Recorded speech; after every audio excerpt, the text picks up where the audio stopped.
Olá, graça e a paz. Eu venho trazer para você uma palavra da parte de Deus.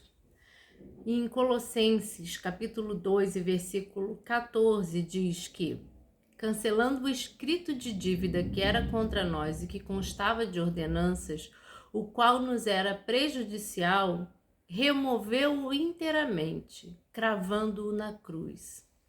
Havia um escrito de dívida, ou seja, é como se na palavra no grego, né, diz assim, a palavra no grego é cheirografon, que significa um papel, um manuscrito escrito à mão, onde você reconhece dívida. Então, havia um escrito de dívida sobre cada um de nós, porque todos nós éramos devedores à justiça de Deus. Preste bem atenção, a justiça de Deus. Sim, porque Deus é justo e santo e ele não pode tolerar o mal. Não adianta que não ter essa história, Deus é bom, Deus é amor, Deus é bom. Sim, Deus é bom, Deus é amor, mas Deus também é justo e Deus também é santo. Então você não pode dar ênfase em somente um atributo de Deus e esquecer dos outros, né? Então, todos nós tínhamos um escrito de dívida, porque todos nós pecamos. Nós nascemos já corrompidos, com uma inclinação ao erro, né? E o que acontece? Cristo foi no nosso lugar. Cristo pegou aquele escrito de dívida e disse: não, eu vou pagar esta dívida. Então Cristo morreu na cruz, cravando esse escrito de dívida que havia contra nós. Muito bem, nós deixamos de ser devedores à justiça de Deus, mas passamos a ser 10 vezes mais devedores. Conforme está aqui em Romanos, capítulo 8, versículo 11, que diz: mas se o espírito daquele que ressuscitou a Jesus dentre os mortos habita em vós, aquele que ressuscitou a Cristo dentre os mortos também vivificará os vossos corpos mortais, pelo seu espírito que habita em vós. Portanto, irmãos, nós somos devedores, não à carne, para vivermos segundo a carne. Porque se viverdes segundo a carne, morrereis. Mas se através do Espírito mortificardes as obras do corpo, vivereis. Porque todos os que são guiados pelo Espírito de Deus, esses são os filhos de Deus. Aleluias, que palavra gloriosa, né? Então nós não somos devedores à carne, porque a nossa carne ela não produz frutos em si mesma. Se vivermos segundo as nossas inclinações da carne, morreremos.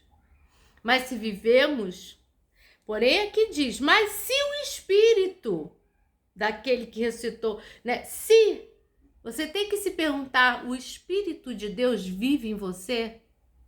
Isso é que é importante você saber. Por quê? Porque 1 João 5,18, sabemos que todo aquele que é nascido de Deus não vive em pecado. 1 João 3,6, todo aquele que permanece em Cristo não vive pecando. Todo aquele que vive pecando não ouviu nem o conheceu. Gente, eu tô falando de pecado, não tô falando de passar batom, de usar brinco, de pintar cabelo, isso não é pecado. Tô falando de pecado, de orgulho, de avareza, de raiva, de ódio, de inveja, entendeu? De todos esses sentimentos perversos que habitam em nós, falta de misericórdia, falta de amor, porque todo aquele que pode praticar o bem não pratica peca. Nós deixamos de praticar o bem tantas vezes. Eu tô falando de pecados verdadeiros, pecados. Todo aquele que são guiados pelo Espírito de Deus, esses são os filhos de Deus. Então não há confusão. Você tem que se perguntar se você tem o Espírito de Deus.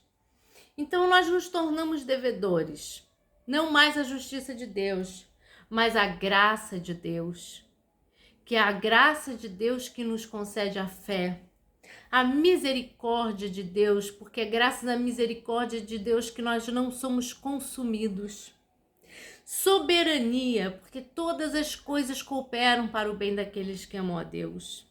Nós podemos descansar na soberania de Deus, no poder de Deus, para nos livrar da morte, do pecado, nos perseverar, nos preservar, nos guiar, esse poder maravilhoso do Espírito Santo que habita em nós. A imutabilidade, sim, nós somos devedores à imutabilidade de Deus, porque nós mudamos.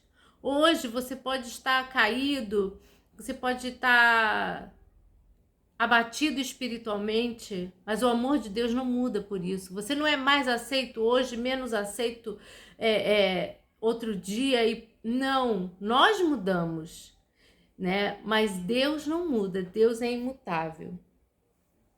Então, para concluir, eu deixo aqui um versículo. Porque se alguém julga ser alguma coisa, não sendo nada, engana-se a si mesmo.